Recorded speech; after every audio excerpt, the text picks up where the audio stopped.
On the seventh day of Hearths Warming Pixie looking to me, seven lords are leaping by the drider point. Once again, Spike could not find Twilight. After her caffeine crash the previous day, Twilight slept most of the day away, only to finally awaken in time for dinner. After a very silent meal, she had slunk off, asking not to be disturbed. The night had come and gone. Spike was starting to get concerned. She wasn't back at her conspiracy wall. In fact, the whole thing had been torn down, and judging by the pile of ashes incinerated, nor was she in her room, the library, or any of her usual haunts. Worried and concerned, Spike returned to a side hallway where he found a new presence. He held the birdsong by Claire's name, or give new insights to where Twilight might be, or anything really. He sidestepped around his geese, who squat protectively over their eggs. With a shimmy, he nestled himself between the barrel of a pear tree and a giant crystal spear. One of the hens picked at his feet briefly, before it shooed away. He loosened one of the rings on the dart, and stared mindlessly spinning it around in one claw. "Oh, Twilight, where are you?" he muttered. The ring began picking up significant speed before his claws slipped, and it went spinning off down the hallway. It hit a crystal pillar in reverse course, landing snugly between the giant crystal spear and the wall. Sighing, Spike got up and walked over to retrieve it. He reached down to grab it. He noticed something odd in the surface of the spear. It was a solid blue. It was like the walls of the castle it now resided in. What surprised him was a small purple section near the wall. It was roughly a six-pointed star, not unlike Twilight's cutie mark. Tentatively, he reached out to touch it. His claw met stone. He felt it depress somewhat, kept pushing it until it clicked. A moment later, the sound of a screeching recording came from the orb. "Welcome to the Spear of Solitude," it began in a morose, even depressed tone. "What you are hearing is a pre-recorded message made by one Twilight Sparkle. If I have activated the spell, then a situation has occurred where either 1. I feel so ashamed as to hide away. 2. Uncontrollable events have occurred which I have completely failed at analyzing, predicting, or understanding. 3. The quesadillas have finally made their move and are invading Equestria. Due to limited recording space, for further instructions, please refer to the User Interface Guide for Spear of Solitude, located in the personal library of one Twilight Sparkle, Unicorn residing at Tower 314 Marigold Lane, Canterlot." Spike remembered the spell. It was originally Twilight's final project for her crystallurgy class, which she expanded and modified after an extremely embarrassing miscast in front of Celestia and several nobles. She'd been in a very dark place, and decided the best way to handle it was to hide herself away until everybody forgot about the incident. It had taken Celestia hours to reassure her and coax her out of it. Spike stood up resolutely. He wasn't going to let Twilight lock herself away. Not again. Celestia might not be around, but Twilight had something better now. Friends who cared about her and her well-being. He danced out to gather them, hoping that they might be able to lift Twilight's spirits in this time where she most dearly needed it. "You sure she's in there?" Rainbow Dash asked as he flew around the orb, which had been rolled out into the main hall. "Definitely," Spike confirmed. "Twilight made the spell. There's no way you could be active without her being in there." "Isn't it rather cramped?" Verity asked, as he mentally measured the ball and estimated how much interior space it could have. Spike shook his head. "No, there's a few spatial enchantments woven into it. There's a good-sized sitting room on the inside." "Well, she can't stay in there forever, right? She has to come out sometime," Applejack asked. Again, Spike shook his head. "You don't understand. She weren't there back when Twilight made this. She was still young and wanted to be able to disappear and stay gone long enough for every pony to forget her embarrassing mistake." He began taking off items on his claws as he listed them. "There's enchantments for fresh air, self-renewing fireplace, a perpetually rebooting teacup, a book that can transform into a copy of anything she's read before. It's gyroscopically stable, so even when being rolled it won't affect her. Technically, she could stay in there for weeks." "Goodness!" Verity exclaimed. "That's quite a piece of spell luck. And how old did you say she was when she made this?" 13, he replied. "She only ever used it once before, and that took Celestia herself to get her out. And she still feels so bad to get it out again." "Oh my," Flashlight murmured. "I didn't realize the birds were wearing her down so much. Oh, I should have taken in so much next. I could have made my room by giving them my bed. Oh, bed, Fluttershy, bed." "I don't think it was the birds that did it," Spike interrupted. "She's been handling most of this pretty well." He pauses some fire details, and yesterday's rant came back to him. Mostly anyway. But something must have happened between when she said she saw it yesterday and when Rainbow Dash brought her back here and she passed out. All eyes turned to the Pegasus in question, who had taken a perch on top of the spear. She read the back of her head seriously. Yeah, I might have an idea what this is about. Twilight broke into my house and, she trailed off as she gazed everywhere but the ponies looking at her. Let's just say she thought I was pranking her with all this stuff, and came up with a really weird and badly reason as to why. She was really confident. It didn't take well when I poked a bunch of holes in her argument. Well, what incarnation did she say that was to make her so embarrassed? Applejack asked, with stomp of her hoof. It's really better if I don't say, for Twilight's sake. I really wish there was some way to talk to her, Fluttershy rejected. You must always make sure she's okay. Reddy smiled as an idea came for her. It's all to the then that she made her hideaway out of crystal. Allow me a moment, and I'll find a harmonic focal point in its structure. She began walking around her ball, her horn alight. Thanks, but I don't think it'll work, Spike said sadly. She designed this to be impenetrable. Found it! Verity trilled. She focused her magic on a particular point on the spear, physically identical to the rest. Casting her gaze about the room, she grabbed a vase from a nearby pedestal and placed it on its base in the area she defined. Here, speaking to this, and I believe Twilight should be able to hear us, and help believe us, her. Spike approached slowly, torn between trusting Verity's talent with gems and trusting Twilight's talent with spellcasting. Twilight, can you hear me? Meanwhile, Twilight was curled up in a cozy armchair near a roaring fire. A cup of tea sat on the end table beside her, full and steamy. A peaceful smile stretched over her lips. All thought of the mysterious presence and mistaken intentions lost in her book on complex waveform equations. She was just starting to get into a particularly riveting Fourier transform when she was startled by a voice echoing from all around her. Twilight, can you hear me? It said, though the voice was unmistakably Spike. It had a strange echoey quality, and it seemed to reverberate from all directions at once. Spike? Is that you? I just managed to get your voice through my Spear of Solitude. I designed it to be impenetrable. Verity found a, what did you call it again? A harmonic focal point, Donnie. Verity's voice chimed in, with the same ethereal echoing quality. Yeah, that. Twilight groaned. Why is Verity there? We all are, Twilight. Abstract chimed in. Well, us and Fluttershy and Rainbow Dash anyway. We're worried about you. Whatever for? Twilight asked to the walls of her lounge. Because you're so embarrassed that you locked yourself away inside a crystal ball and cut yourself from all your friends and family? Fluttershy's voice offered. What, you mean the thing with Rainbow Dash? She asked. An awkward cough echoed back in reply. She sighed. I'm not in here because of that. Did I make a mistake? Yes. I was too eager and made logical assumptions I shouldn't have. Was I wrong? Yes. So very yes. Was I embarrassed? Of course I was. You wouldn't be after accusing your friend of being madly in love with her. A sound, almost like a fashionable unicorn, gasped me, and his feed Pegasus falling off the large spear echoed throughout the chamber. But Twilight ignored them. I'm here because of this. Spike stepped back from the speaker face as he felt the familiar rumble of a missive coming through via his fire. In a burst of vertical flame, he sat and began to read. Dear Ponyville friends, super duper sorry for not being available. I'm currently unable to accept any new party requests until after Hearths Warming. Starting this afternoon, I'll be heading back to visit my family for this holiday season and won't return for 2 weeks. Please reject any emergency party requests to Gummy, located within. Happy holidays, every pony. May always be in the Hearths Warming Pixie's favor. Pinkie, Diane, Pinkie, bye. I found this tacked outside Pinkie's door Secret Cube corner. Twilight's voice stuck it out. It's dated almost a week ago. So what? Rainbow Dash asked impatiently. What's Pinkie got to do with you being in a ball of boring? Spear of Solitude, she corrected. And I'm getting there. After my failure with Rainbow Dash, I reassessed all my potential theories on Color Head. That came down to only one possibility.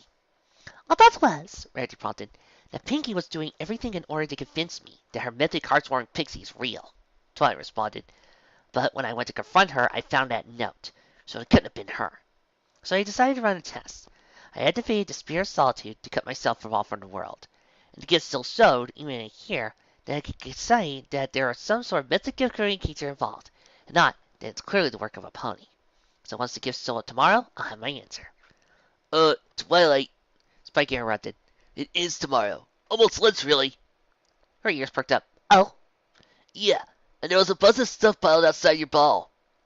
A loud cheer echoed from inside the face inside the main hall. Suddenly, the whole sphere began to glow brighter and brighter. 3 ponies and dragon backed away as they did their best to cover their eyes. A moment later, the spear was gone, and triumphant Twilight stood in place. Then She was cut off, however, when the vase, no longer supported, dropped to smack her head, knocking her to the floor. Twilight! They all cried as he rushed to her side. She gazed at them loosely. Did any pony get the flight-size license number? She mumbled at Karen Hillary. She needs medical attention. Verity exclaimed. She looked about. Where did Russia go? I'm here. She called as she ran back to the room. Coat dotted with large white feathers and damp patches. She began looking over Twilight's wound. She should be okay. It's very minor. Spike, could you get some ice, please? He nodded and ran off. Twilight mumbled again, and Fluttershy leaned in to listen. One of the feathers fell off her head and landed on Twilight's face. Flutter, she mumbled. Why are your flying flesh so light? What? Flutter noticed the feather stuck to her for the first time. Oh, these? I ran away when the ball started calling. I found a group of 7 swans playing tub in the bathroom. They were so cute and they... Twilight? But her story of the swans went unheard, as the purple alicorn passed out completely. On the 8th day of Hearths Warming, na-na-na-na-na. It was dark when Twilight woke up. While not totally out of the ordinary, what made this particular morning special was that the bedside clock chimed. It was nearly 3 hours after dawn. With the sun, she woke up groggy and grumpy. Spike, she whined. Why did you close the curtains? You know what a state I get into if I wake up without the sun. Spike exited the bathroom, clearly more awake than she was, with a scale palsy rag covering something in her claw. Me? I thought you wanted to close some sun to keep out the moonlight. It's been pretty bright lately, so I figured you shut them after I went to sleep. She groaned the inconvenience of it all. Well, whoever did, let's get some sunlight in here. She reached over her magic to grab the curtains, only found air. Huh? She muttered blearily, chugging the mist up to the darkness, a poor hard-eye connection. She started again, and missed. Once more, missed. Again, missed. Half snarling and grumbling frustration, she poured an excessive mass of power and horn, bathing the entire room in an eerily lavender luminescence. The curtains were not fully closed. In fact, they were pulled back and tightly, still snugly held back by their tassel ties. The glass of the window could be fully seen, only nothing through it. Where did Bunnyville go? Spike asked, voice drained with confusion and fear. Holding on to the window, opened it ever so slightly. A small amount of darkness fell inside, where it turned purple in the light of Twilight's magic. Spike picked up a piece of it, squished it, and rolled it in a ball between his claws. After a moment, popped in his mouth. Spike! She exclaimed, light flickering as the focus shifted. What have I told you about putting mysterious dark substances in your mouth? He finished chewing and swallowed. It does snow, Twilight. He picked up a hoof of his claw. Kind of tingly snow, but still snow. Snow? Twilight's mind raced to come up with and analyze theories about how Spike's 5th floor window could be completely covered by snow. But they earnestly finally focalized their conclusions. The big seasonal snowstorm must have been larger than usual, and a significant amount fell on the roof to pile up on your balcony. She smiled confidently. That explains it. Twilight, Spike interrupted to crash her pleasant mindset. I don't have a balcony. Well, that means the only possible explanation is... Twilight froze. Fia's freaks of her mane started to curl, and a faint sound like a pane of glass shattering could be heard. In a flash, she was airborne, speeding through the hallways. Library doors, blocked. Her bedroom balcony, inaccessible. Main doors, despite pulling with all her magic, still set. Her castle was well and truly buried. Spike caught up to her in the map room. Memory infused strings of gems hanging from the roots of her chandelier lit the room in a subtle array of colors. Not enough to read by, but certainly plenty to navigate around obstacles. Found Twilight near one of the windows, puffing and panting hard. Wisps of smoke came off her horn, which she lit periodically to no visible effect. Oh my gosh! He exclaimed as he ran to her side. Twilight, are you okay? What happened to your horn? Try to teleport outside of castle, she panted. Not working. Spell fails every time. So you're saying we're trapped in here until somebody can get us out? Looks like it. Breathing slow, she could finally caught her breath. We need to get a message out. Let ponies know we're okay and find out what happened. But how? She started pacing. If something is blocking teleportation, then not sure what other magics will be able to break through. I think Spike half started before climbing up. What is it, Spike? She probed. There are no bad ideas, and frankly, I'm open to options. I think my dragon magnet might be able to get through it, he admitted. That's certainly an idea, she acknowledged, but I don't want you to get hurt. If your magic does get repelled, you could be hit with a magical backlash like I did when I tried to teleport. You're a lot less magically durable than an Alcorn is. So let's keep that idea in reserve. No, I'll tell you, Twilight, my magic can get through to the outside, he insisted. How do you know? She pointed out. There's no way you can know for sure, and I don't want you to risk getting hurt when there could be a safer option. He sighed. I was hoping to keep this a secret a while longer. Raised his voice in his eyes. Look, I'll be corresponding with Ember, all right? Twilight blinked. Ember? The Dragon Lord? What does he have to do with this? Spike sighed again. Figured his mind will come clean now that this was pretty much out. We started talking not long after we first met. Don't give me that look! But it was really hard trying to find anyone who would deliver mail to the Dragonlands. So Ember showed me a pattern of draconic runes which says to send messages, and I instantly. So we started an exchange. I taught her about friendship and how to rule a nation, and she's been teaching me about dragon magic, history, and cooking. He held red and blue-green shards. She just sent me a sampler of a new recipe this morning, so I know dragon magic still works. Twilight didn't respond for a moment. She processed all this. Eventually she chose her response. Is the portal in your bathroom somewhere? He nodded in surprise. Yeah, how did you know? I had some suspicions, but I only thought you had a secret stash somewhere. She smiled as she drew him close. I'm so proud of you, Spike! So young and already on your own fence assistant. Yeah. Say the messy praise for Starlight. Mia half heart to wiggle out of her hug. We still need to get the message out. Twilight sobered up quickly. Right.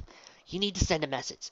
But being snowed in here seems rather too significant of an issue to try to translate to Celestia, even if it is magic blocking snow. Spike tutted with a smile. Did you forget already? I've been learning more about how dragon magic works. I haven't tried it too much, but if you have a feather or a bit of fur, you should be able to send a message to whoever you want. Twilight's smile grew quick and fast. With a puff, she disappeared. Ollie reappeared a moment later with a blue feather in her mouth, some paper, and an inkwell under her wing. She spread it in his hands as she trot through ink and paper. I'm glad I can still teleport within the castle. So all you need is a feather to send a message? He nodded as he gathered up the ink and paper. Anything with a strong magic signature, really. Though I've only tried it with scales so far. Why do you have one of Rainbow Dash's feathers? Oh, she crashed into my study once when a trick went wrong and broke nearly all my quills. It was just before multi-season, so her feathers came out, and she had to make new quills as a policy. Oh, that was ugly thoughtful of her. He dipped the blue quill into the ink and sent it to paper. What do you want me to say? She began. Rainbow Dash, hopefully this message gets to you. We haven't tried using Spike's magic in this way before. I'm not sure what happened, but we seem to be snowed in. Entirely. And that is so we get to find a window or door through we can see sunlight. Also, I can't teleport through it. Only Spike's dragon magic seems to be able to pass through. Not sure what happened, but could you gather some points to try to lend us a hoof? Thanks, Twilight. P.S. Spike here. The reply, right on the back of this page and set it on fire. In theory, it should come back to me. Spike wrapped the page around the quill. With a wisp of flame, it floated away as a small cloud of green smoke. So, now what? Spike asked. It'll probably be a while before she responds, if the message gets to her at all. Twilight replied. I suppose then we should get to lighting candles. With a night agreement, the pair split up, each tackling different sections of the castle. Luckily, the halls came pre-lined with candles in case of emergencies such as this, or as lighting for nighttime events and gatherings. Spike lit the candles as he came across with his fire breath. Twilight relied on a low-power ignition spell. It wasn't long, however, until the pair was forced back together. Twilight! Spike's voice echoed. Come to the ballroom! We got a problem! A swirl of magic, she arrived. What is it, Spike? She asked. What could possibly be worse than being buried alive in magic-blocking snow? He pointed to the ballroom. It was significantly more crowded than it had been the previous day. Not being buried alone? She turned to follow his finger, and soon stared slack-jawed. Near a grove of pear trees, avoiding the protective mother geese, or was a herd of cows. 8 of them precisely. They used their tails to swallow away the birds, who tried to land on them, but otherwise stood a small, worried lump. Upon seeing the acorn, a chorus of whispers rose amongst them. Once a moment, a particularly confident individual, or at least the lucky of them, left the group to make her way towards Twilight. She lowered to a kneeling bow as he approached. Your Highness! The unnamed cow said reverently. Hi, Twilight started angrily. Greetings. Why are you in my castle? I so do love it when a fanfic remembers that cows talk in the MLP world. The heifer looked up in confusion. Oh, I was hoping you could tell us that. Twilight and Spike shared a glance that was equal parts worried and confusion. She turned back to the cloud. Please, no need to bow. What's your name? How did you get here? And before anybody makes any accusations of slavery, Applejack keeping slaves in the comments, I want to remind you that they are probably just workers. They came from a different country, and they're only working there. Thank you. She rose to cough briefly before beginning. Thank you, Your Highness. My name is Mirabelle. The girls over there and I are part of a bird-slaughter herd based just outside of Minneapolis. We all went to sleep last night, same as normal. We woke up and we were here in this room. We'd really like to apologize for the inconvenience. We'd really just like to go home. Sorry about the forehead. This was not going to be fun. I'm sorry as well. Strange things have been going on lately, causing random objects and beings to start appearing here. We're working on a solution right now, but I'd like to make it clear that it's no fault of your own that this happened to affect all of you. Mirabelle nodded in thanks. As for you getting home, as you can see from the windows, we're completely snowed in. We sent out a request for aid, but it should still be a couple of hours at least. Once the path is cleared, I promise you'll all have tickets on the first train back to Indianapolis for your trouble. First class, of course. Mirabelle thanked her, and returned to her heart to disseminate the news. Trying to turn back to Spike. I don't like this, Spike. Plants and birds are one thing, but now innocent beings are getting pulled into this. I don't like it either, he agreed. I hope at least this is like the rings and we go back to birds after. Worst comes to worst, I don't think we have room for it in this house for too many guests. He would continue, but then Spike felt a familiar tickle in an incoming message. Released his fireball, which reconstructed into a parchment with freshly sent census. Twilight grounded and began to read. Hey, I'm glad you guys are okay. A storm escaped the Everfree last night that no pony saw coming. We all left our post to go deal with it. No pony was able to react in time when it merged with the season's snow shipment. Long story short, it buried everything. And cause it's from Everfree, the snow resists magic. Even our Pegasus magic's not working. We're trying everything to clear the Earth Pony way. Mayor Maris made a priority of a list of who and what to dig out first. Mostly ponies who are either really useful at clearing snow or don't have a lot of stored food. We're working as hard as we can. But the mayor put you down kind of far in the list. You've got a lot of food stored in the castle cellars, right? Anyways, we're doing what we can. But it should be a few days before we get to you. Sorry about that. R.D. Also, hope the message gets through. I had to hit it with lightning set on fire. Twilight groaned in the message. I'll go and break the bad news to our guests. Spike, could you go and prepare some guest rooms and maybe check on our stored supplies? This is going to be a long couple of days.